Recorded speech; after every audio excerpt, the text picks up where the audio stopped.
interestingly, studies have shown that people that consume a lot of diet colas or diet sodas actually gain weight.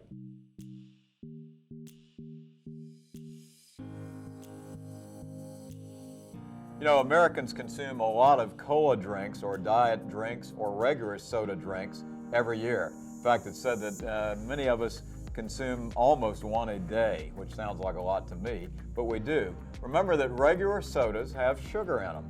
In fact, they might have as much as 9 teaspoons of sugar in it, so it could be 100 to 150 calories in that, and high consumption of regular sodas really increases tooth decay, childhood obesity, and obesity in general. So diet colas came along, diet sodas came along that replaced the sugar with artificial sweeteners. And while there's been a lot of concern about artificial sweeteners, the key thing is that you don't have all those calories that are coming from the sugar-like substances that added.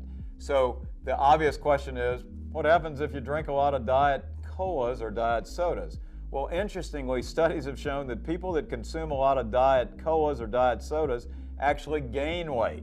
Now, why would that be? Well, it might be that they think they're saving calories, so they eat too much of the wrong type of food. But there's some fascinating research that says even though you're getting a sweet signal in your brain, you actually don't get the sugar in your blood system, and so your body actually craves more of the simple refined carbohydrates and you actually eat more. I think the bottom line with any, whether it's regular or diet, is really minimize your intake of those.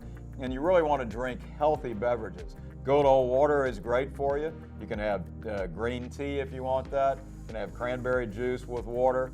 But try to avoid excessive consumption of any colas because they also have a lot of other substances in them.